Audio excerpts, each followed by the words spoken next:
Baghdad শহর, আব্বাসীয় যুগ, রমজান মাসের দশম রাত। শহরের মধ্যখানে একটি বিশাল মসজিদ। মসজিদের ভেতরে তারাবির নামাজ শেষ হয়েছে। মানুষ বের হচ্ছে, কিন্তু একজন বের হচ্ছেন না।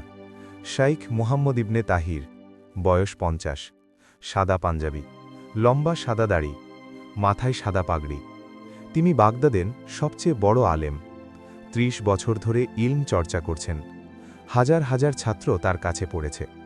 কিন্তু আজ রাতে তিনি বসে আছেন একা, মসজিদের কোণে, মাথা নিচু। কারণটা একটু আগের ঘটনায়। তারাবির নামাজের পর একজন সাধারণ মানুষ তার কাছে এসেছিলেন। গরিব পোশাক, মুখে দাড়ি। বলেছিলেন, শাইখজি, একটা প্রশ্ন করতে পারি? শাইখ মুহাম্মদ ইবনে তাহির সেই মুহূর্তে অন্য চিন্তায় ছিলেন। বললেন, এখন না, পরে। লোকটি চলে গেলেন। শাইখ ভুলেও গেলেন।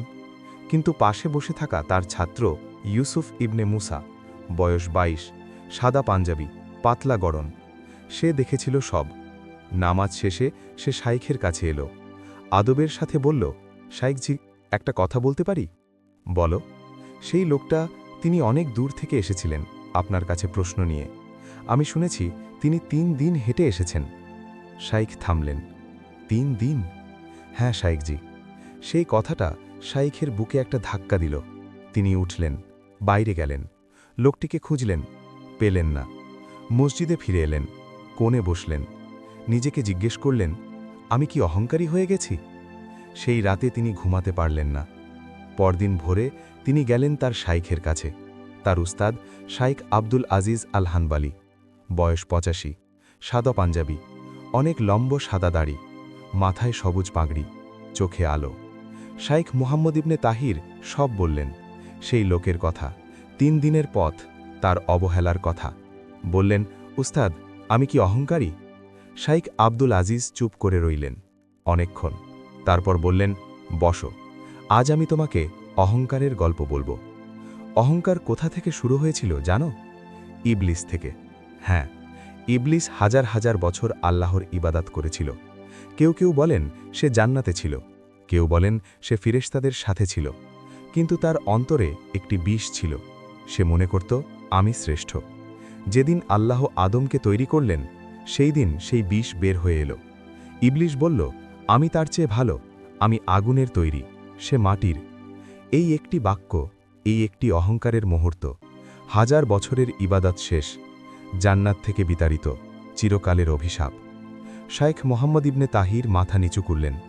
উস্তাদ বললেন, তুমি 30 বছর ইলম চর্চা করেছ, কিন্তু যদি সেই ইলম তোমাকে অহংকারী করে, তাহলে সেই ইলম তোমার জন্য বিপদ। ইলম যখন বিনয় আনে, তখন সেটা নূর। ইলম যখন অহংকার আনে, তখন সেটা আগুন। উস্তাদ, তাহলে আমি কি করব? শাইখ আব্দুল আজিজ বললেন, তোমাকে একটা গল্প বলি। অনেক বছর আগে আমার এক উস্তাদ ছিলেন। তিনি বাগদাদের সবচেয়ে বড় আলেম ছিলেন। হাজার ছাত্র, রাজার দরবারেও ডাক পেতেন। একদিন বাজারে একটি ছোট ছেলে তার পথ আটকাল। বলল, হুজুর, একটা মাসালা জানতে চাই।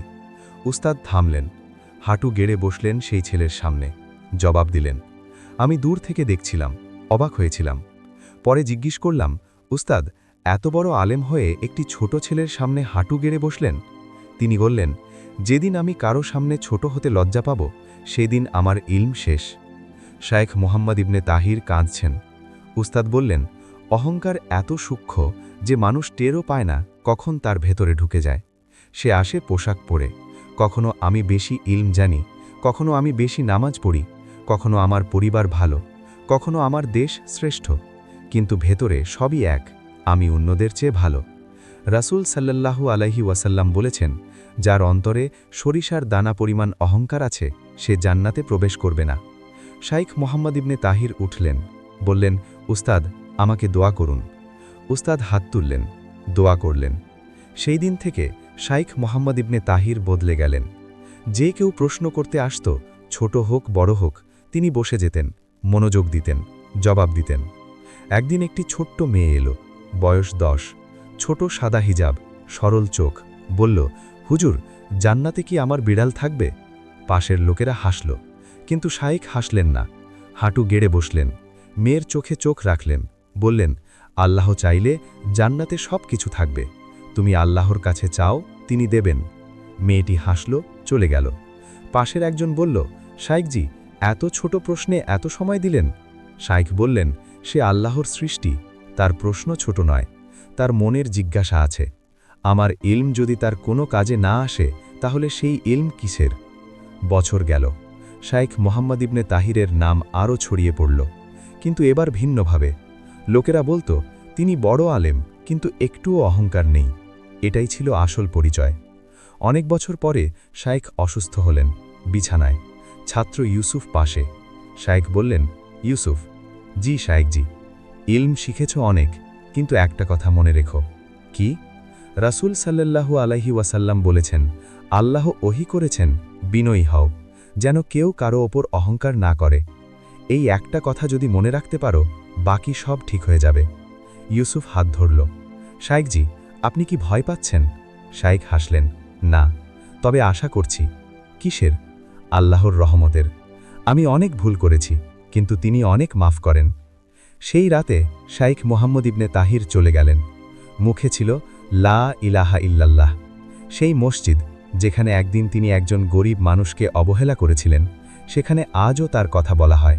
মানুষ বলে, তিনি শুধু আলেম ছিলেন না, তিনি বিনয়ী ছিলেন, এটাই তাকে মহান করেছিল। এই গল্পে তোমার জন্য একটাই কথা, অহংকার মানুষকে ধ্বংস করে। ইবলিশকে করেছিল, ফেরাউনকে করেছিল, কারুনকে করেছিল, কিন্তু বিনয় মানুষকে উঁচু করে। রাসূল সাল্লাল্লাহু আলাইহি ওয়াসাল্লাম সবচেয়ে উঁচু মানুষ ছিলেন, কিন্তু সবচেয়ে বিনয়ী ছিলেন। আজ নিজেকে জিজ্ঞেস করো, আমার মনে কি অহংকার আছে?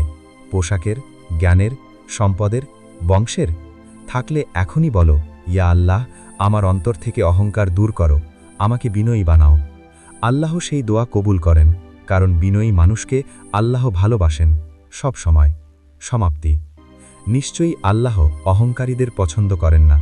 সূরা আন-নাহাল, আয়াত 23। ইবলিসের পতন একটি বাক্যে, আমি তার চেয়ে ভালো, এই একটি চিন্তাই সবচেয়ে বড় ধ্বংস।